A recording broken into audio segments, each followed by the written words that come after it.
আসসালামু আলাইকুম। আমার মাল্টি অ্যাক্টিভিটিস চ্যানেল থেকে আপনাদের সকলকে আবারও জানাচ্ছি শুভেচ্ছা। কেমন আছেন আপনারা? আলহামদুলিল্লাহ, আমরা ভালো আছি। আজকে আপনাদের জন্য একটা কালারফুল ডেজার্ট নিয়ে আসছি। দেখতেই পাচ্ছেন কত সুন্দর দেখতে। আর এটা যদি গেস্টের টেবিলে দেন, ইনশাল্লাহ আপনারা অবশ্যই প্রশংসা কুড়াবেন। তাহলে চলুন দেখি সাবুদানার পুডিং কি করে বানানো হয়। প্রথমেই আমি একটা প্যানে পানি গরম করে সেখানে আমি ফুটন্ত পানিতেই সাবুদানাগুলি ঢেলে দিয়েছি। আমি এখানে হাফ কাপ পরিমাণ সাবুদানা নিয়েছি এবং এটা যখন ট্রান্সপারেন্ট হয়ে যাবে কালারটা দেখতে, তখন বুঝে নেবেন যে এটা হয়ে গেছে সাবুদানাটা। এরপর একটা স্টেনার দিয়ে আমরা এটার পানিটা ঝরিয়ে নিব।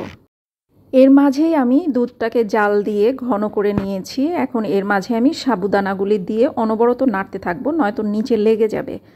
এর মাঝে আমি চিনি দিয়ে দিচ্ছি। চিনিটা হচ্ছে আপনাদের টেস্ট অনুযায়ী, যে যেমন মিষ্টি পছন্দ করেন সে তেমন দিবেন। এর মধ্যে আমি এখানে কুসুম গরম দুধের মধ্যে আগার আগার পাউডার দিয়ে 1 চামচ পরিমাণ আগার আগার পাউডার দিয়ে আমি সেটাকে এটার মধ্যে ঢেলে দিলাম। এখন অনবরত আমি নাড়তেই থাকবো। এভাবে যখন বলক চলে আসবে তখন আমি একটু ভ্যানিলা এসেন্স দিয়ে দিব।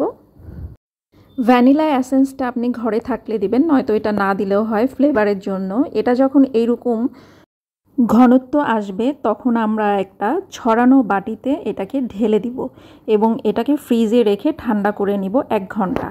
এর মাঝেই আমি এখানে পুডিংয়ের আরেকটা লেয়ার তৈরি করে নিব আগার আগার পাউডার দিয়ে। এখানে আমি 1 কাপ পানিতে হাফ চামচ পরিমাণ ফুড কালার দিয়ে আমি এটাকে নেড়ে নিলাম এবং এটার মধ্যে আমি 1 চামচ পরিমাণ আগার আগার পাউডার কুসুম গরম পানিতে গলিয়ে নিব এবং পরিমাণ মতো চিনি অ্যাড করে দিব।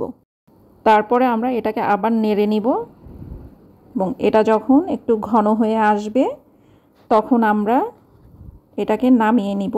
এর মাঝেই আমি এটাকে মোল্ড আউট করার চেষ্টা করব। আমার এটা ঘন হয়ে গেছে কালারটা। এখন এটাকে একটু সাইড করে আমি নিচের দিকে দিয়ে দিচ্ছি গ্রিন কালার লেয়ারটা। এটা একটু ধৈর্য সহকারে করতে হবে যেন ভেঙে না যায়। এই কাজটা করতে হলে অবশ্যই ধৈর্য নিয়ে করতে হবে। আস্তে আস্তে চেপে একটু ফাঁকা করে আমরা গ্রিন কালারটা দিয়ে দিচ্ছি আমি যতটুকু পরিমাণ দিতে চাই। এখন এটাকে আমি আবার হাফ অ্যান আওয়ার্স ফ্রিজে রেখে দিব। ওটা ঠান্ডা হয়ে আসলে আমি আরেকটা পোর্শনের কালার দিয়ে দিব।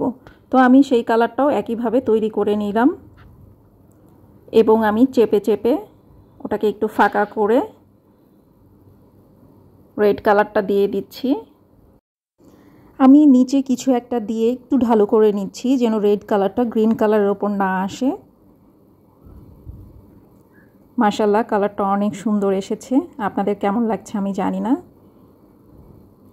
এভাবে আস্তে আস্তে ওপরে কালারটা দিয়ে দিতে হবে এবং আবার হাফ অ্যান আওয়ার্স আপনি ফ্রিজে রেখে এটাকে ঠান্ডা করে পরিবেশন করবেন। এখন এটাকে আমি এটার মধ্যে থেকে ছড়ানো একটা প্লেটে ঢেলে নিব।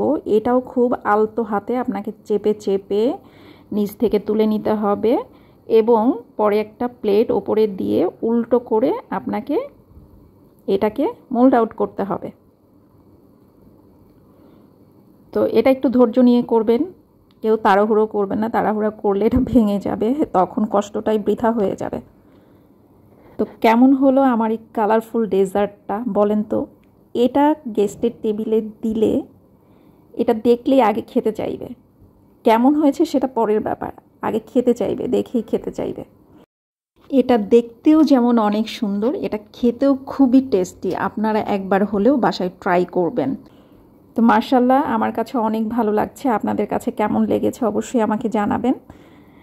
তো আজকে এই পর্যন্তই। এটা আপনারা আপনাদের পছন্দ মতো কেটে পরিবেশন করবেন। আল্লাহ হাফেজ, ভালো থাকবেন সবাই।